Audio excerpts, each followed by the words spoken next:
ఇది ప్రజా వ్యతిరేక చట్టం, సన్నకారు చిన్నకారు రైతుల వ్యతిరేక చట్టం. ఇది అంత పేదవారికి భూమి వారందరికీ వ్యతిరేక చట్టం. ఈ చట్టం వల్ల చాలా దారుణం జరిగే అవకాశం ఉన్నాయి. ఎందుకంటే ఈ ల్యాండ్ టైటిలింగ్ యాక్ట్ వల్ల మీరు ఏదైనా మీకు ప్రాబ్లం వస్తే సివిల్ కోర్టు కాకుండా మీరు కలెక్టర్ ఆఫీస్కి వెళ్ళి కాళ్ళు సంవత్సరంలో తిరిగి ఎంఆర్ఓ దగ్గర, తర్వాత జాయింట్ కలెక్టర్ దగ్గర అవన్నీ కొన్ని సంవత్సరాల తర్వాత అయిపోయిన తర్వాత హైకోర్టుకి వెళ్ళినా మీకు అప్పుడు న్యాయం జరిగే విధంగా పోరాడాల్సిన అవసరం ఉంటుందంటే ఒక వాక్యం కనుక మీకు ఏమైనా డిస్ప్యూట్ వస్తే కనుక ఇమీడియట్ గా మీకు రెవెన్యూ లేకుండా మీరు కేవలం కలెక్టర్ ఆఫీస్ చుట్టూ ఎంఆర్ఓ ఆఫీస్ చేయాల్సిన అవసరం ఏర్పడి జీవితాల్లో దారుణంగా నష్టపోయే అవకాశం ఉంది. కాబట్టి ఈ చట్టం చాలా దారుణమైన నల్ల చట్టం. కాబట్టి దీన్ని ఇమీడియట్ గా చేయాలి, రిపీట్ చేయాలి, స్టేట్ గవర్నమెంట్ ఉపసంహరించుకోవాలనే ఉద్దేశంతో రాష్ట్ర వ్యాప్తంగా అన్ని చోట్ల కూడా న్యాయవాదులందరూ కూడా, ఎందుకంటే న్యాయవాదుల సమస్య కాదు అనే విషయాన్ని మీరు గుర్తించారు. ఎందుకంటే ఇది ప్రజా వ్యతిరేక చట్టం. దీని వల్ల ప్రజల ఆస్తులకు నష్టం, ప్రజల యొక్క శాంతి భద్రతలకు నష్టం జరిగే అవకాశం ఉంది. ఎందుకంటే అన్ని వాక్యాలు కూడా రెవెన్యూ కోర్టులు, ఎందుకంటే మీరు ఒకసారి ఆలోచించండి, వేలాది మంది న్యాయమూర్తులు ఫుల్ టైం వాళ్ళు పనిచేస్తున్నా కూడా ఇప్పటికి కూడా వేలాది మంది న్యాయవాదులు కూడా వాళ్ళు ఇబ్బంది వ్యాపారం చేయకుండా కేవలం న్యాయవాదులు కాన్సన్ట్రేట్ చేసి పనిచేస్తున్నప్పుడు ఇన్ని వేల మంది ఉన్నా కూడా ఇంకా కొన్ని లక్షల వాద్యాలు వచ్చి ఇప్పటికీ తప్పు న్యాయం జరగట్లేదని చెప్పి కంప్లైంట్స్ ఉన్నాయి. ఎందుకంటే తక్కువ మంది న్యాయమూర్తులతో తక్కువ మంది కోర్టు ఉంటుంది, ఇప్పటికే సరైన భయంగా న్యాయం జరగట్లేదని చెప్పి ఎన్నో ఆరోపణలు. ఈ సమయంలో ఈ చట్టాన్ని అక్కడ రెవెన్యూ కోర్టు తీసుకెళ్లిన తర్వాత ఇంకా ఎప్పటికి కూడా పరిష్కారం అవ్వకుండా విధంగా కేవలం లిటిగేషన్ తో ప్రజలు చచ్చిపోయే అవకాశం ఉంది. కాబట్టి చాలా దారుణమైన చట్టం. ఒక విషయం నేను చెప్తున్నాను ముఖ్యంగా ఏంటంటే, భారత రాజ్యాంగం 3 విధాలుగా చాలా క్లియర్ గా మెన్షన్ చేసింది. ఏంటంటే లెజిస్లేటివ్, ఎగ్జిక్యూటివ్ అండ్ జ్యుడిషియరీ. అంటే శాసనశాఖ, కార్యనిర్వాహక శాఖ, అలాగే న్యాయశాఖ. శాసనశాఖ చట్టాలు, కార్యనిర్వాహక శాఖ ఆ చట్టాలు ఇంప్లిమెంట్ చేయాలి, న్యాయశాఖ ఆ చట్టాలను సమీక్షించి ఆ చట్టాలు ఎంతవరకు న్యాయపరంగా ఉన్నాయో విచారించాలి. కానీ ఇటువంటి పరిస్థితుల్లో ఏం జరిగిందంటే, ఒక పథకం ప్రకారం న్యాయశాఖని నిర్వీర్యం చేస్తున్నారు. ఎప్పుడైతే 41 CRPC నోటీస్ వచ్చిందో, ఎప్పుడైతే స్టేషన్ బెయిల్ వ్యవస్థ వచ్చిందో, చాలా మటుకు క్రిమినల్ కోర్టుల్లో ఎంతవరకు న్యాయం చేస్తుందో మీరు ఆలోచించాలి. పోలీస్ స్టేషన్కి వెళ్ళి కాళ్ళని పోయి తిరిగి డబ్బులు ఇచ్చి న్యాయం చేసి స్టేషన్ కి తీసుకునే విధంగా ఉన్నాయి.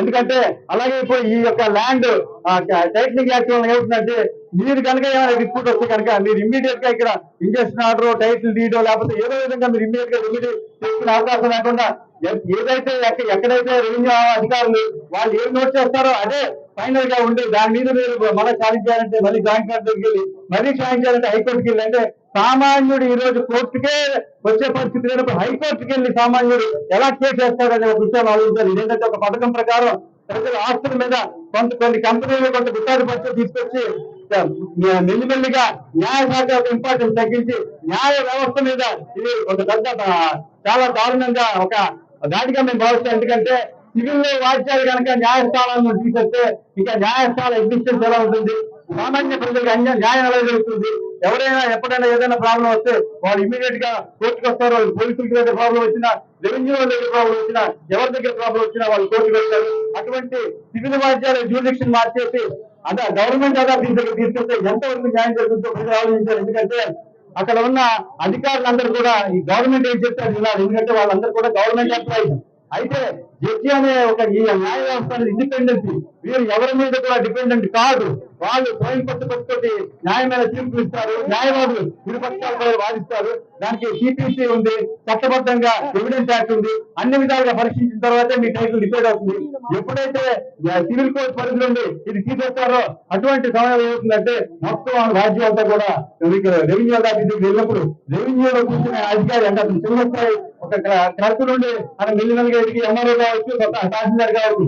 అంటే న్యాయ పరిజ్ఞానం గుర్తిగా లేని వాళ్ళు, న్యాయ వ్యవస్థ గురించి గుర్తిగా తెలియని వాళ్ళు ఈ కేసును డిసైడ్ చేసే అవకాశం ఉందంటే అది చాలా న్యాయ వ్యవస్థ చాలా పతనమైనటువంటి విషయం. కాబట్టి న్యాయవాదులుగా, ఎందుకంటే భారత స్వాతంత్రం కాబట్టి ఇప్పటి వరకు ఎక్కడ ప్రజలకు అన్యాయం జరిగినా ఏ విషయంలో అయినా ప్రజలకి అవగాహన కలిగించడానికి ముందుండే ఈ న్యాయ వ్యవస్థలు వచ్చిన మేము న్యాయవాదులుగా మా యొక్క సామాజిక బాధ్యతగా ఈ రోజు కోర్టు నుండి బయటకు వచ్చి రోడ్డు నుండి వచ్చి ప్రజలను అవగాహన చేయించాలనే ఉద్దేశంతో ఈ ఉద్యమాన్ని మేము పెడుతున్నాం. కాబట్టి ఇది ప్రజా ఉద్యమం, ఇది ప్రజల సమస్య, మనందరి సమస్య. కాబట్టి మీ అందరి సంపూర్ణ సహకారం మాకు కూడా ఉంది. మీరు కూడా దీన్ని అర్థం చేసుకోండి. ఎందుకంటే చేతులు కాలిన తర్వాత ఆదు పట్టుకుని రాబోలేదు. కాబట్టి ముందుగానే ఇప్పుడే దీన్ని పరిష్కరించుకుంటేనే మనందరూ కూడా మనం సామరస్యంగా ఉండి మళ్ళీ శాంతి భద్రత ఉంటాయని చెప్పి ఈ సందర్భంగా తెలియజేస్తుంటూ ఈ యొక్క గొప్ప కార్యక్రమాన్ని చేస్తున్న విశాఖపట్నం భారత స్టేషన్ వారికి, అధ్యక్షుల వారికి, సెక్రటరీ గారికి, మిగతా ప్రజలందరికీ కూడా చాలా ధన్యవాదాలు తెలియజేస్తాం. ఎందుకంటే ఇమీడియట్ గా వాళ్ళు ఇనిషియేటివ్ తీసుకొని రాష్ట్రంలో ఉన్న న్యాయవాదులందరినీ కూడా కట్టుకొని, ఎందుకంటే ఆంధ్రప్రదేశ్ అతిపెద్ద బారు విశాఖపట్నం వారు, అటువంటి బారులో జరిగే ఏ విషయమైనా సరే ఆంధ్రప్రదేశ్ లో అన్ని జిల్లాల్లో కూడా చాలా ప్రాధాన్యత కలుగుతుంది. ఇప్పటికే అన్ని బార్లు కూడా ఈ విషయాల్లో రోడ్డు మీదకి వచ్చి వాళ్ళు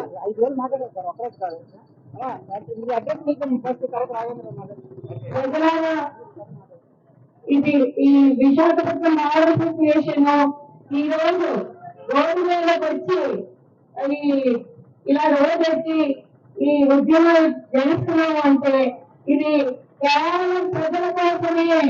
ప్రజలు ప్రజల ఆస్తులు నష్టపోతారు. హక్కుల చట్టం రద్దు చేయాలి. ఇది ప్రజల ఆస్తులు,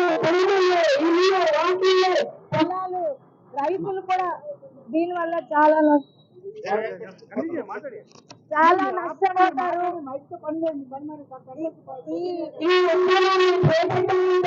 ఇది ప్రజల కోసం, ప్రజల నుండి చైతన్యం రావాలి. మీ అందరూ కూడా దీనికి సహకరించాలి. దీని నష్టాలు తెలుసుకొని మీ వంతు మీరు ఉద్యమం చేయాలి, చేపట్టాలి.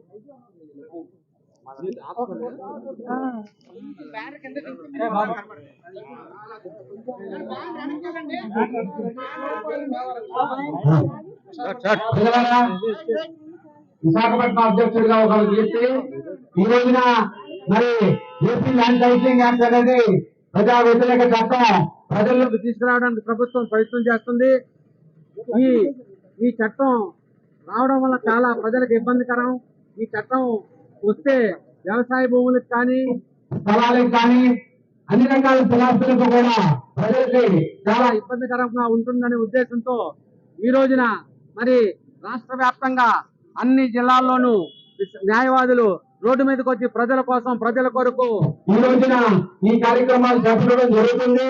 ఇది ప్రజా వ్యతిరేక చట్టం కాబట్టి ప్రజలందరూ కూడా ఏకమై ప్రభుత్వం మీద తీవ్రమైన ఒత్తిడి తీసుకొచ్చి ఈ చట్టాన్ని స్థాపన చేయవలసిందిగా మీ ద్వారా ప్రజలందరికీ తెలియజేసుకుంటాను.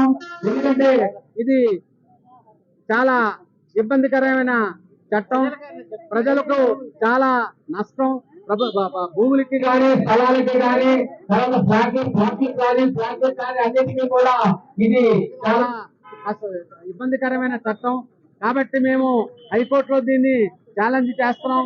హైకోర్టులో ఛాలెంజ్ చేయకుండా కూడా ప్రజలందరూ కూడా ఇది మేము పంచిన పాంప్లెట్ల ద్వారా కానీ, తర్వాత ఈ చిన్న చిన్న పుస్తకాల ద్వారా కానీ అసలు ఈ చట్టం ఏంటి, ఈ చట్టం వస్తే మీకు ఏ రకమైనటువంటి ఇబ్బందులు ఎదుర్కోవాల్సి వస్తుంది, ఇవన్నీ మీరు తెలుసుకొని మీ ప్రజా నాయకుల ద్వారా ప్రభుత్వానికి తీవ్రమైన ఒత్తిడి తీసుకొచ్చి ఈ ఏపీ ల్యాండ్ టైటిలింగ్ యాక్ట్ అనేది చట్టం చేయవలసిందిగా మీ అందరికీ రిక్వెస్ట్ చేస్తున్నాను. ఎందుకంటే ఈ రోజున 50,000 మంది న్యాయవాదులు ప్రజల కొరకు మొత్తం రాష్ట్రం అందరూ కూడా ఈ కార్యక్రమాలు చేయడం జరుగుతుంది.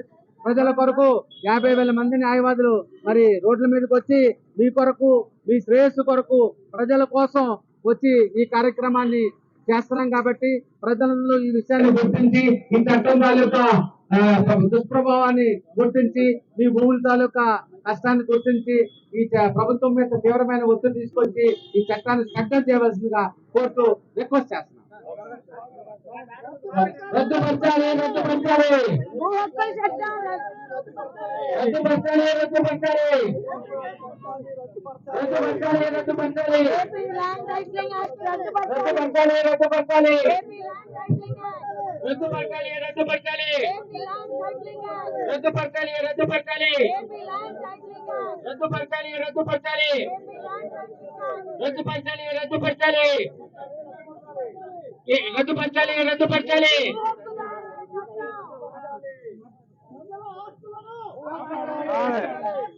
కాపాడాలి,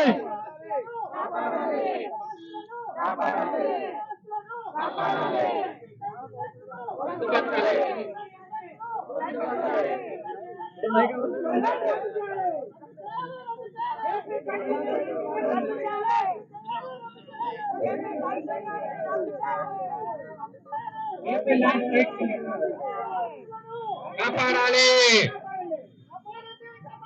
ప్రజల ఆస్తులను కాపాడండి. ప్రజల ఆస్తులను కాపాడండి. ప్రజల ఆస్తులను కాపాడండి. ప్రజల ఆస్తులను కాపాడండి. ప్రజల ఆస్తులను కాపాడండి. కాపాడండి. కాపాడండి. కాపాడండి. ప్రజల ఆస్తులను కాపాడండి. ప్రజల ఆస్తులను కాపాడండి. ఏపీ టైటిల్ యాక్ట్ను రద్దుపరచాలి. ఏపీ టైటిల్ యాక్ట్ను రద్దుపరచాలి. ఏపీ టైటిల్ యాక్ట్ను రద్దుపరచాలి. ఏపీ టైటిల్ యాక్ట్ను రద్దుపరచాలి. ఏపీ టైటిల్ యాక్ట్ను రద్దుపరచాలి. ఏపీ టైటిల్ యాక్ట్ను రద్దుపరచాలి. రద్దుపరచాలి. ఏపీ టైటిల్ యాక్ట్ రద్దుపరచాలి. AP title act రద్దుపరచాలి.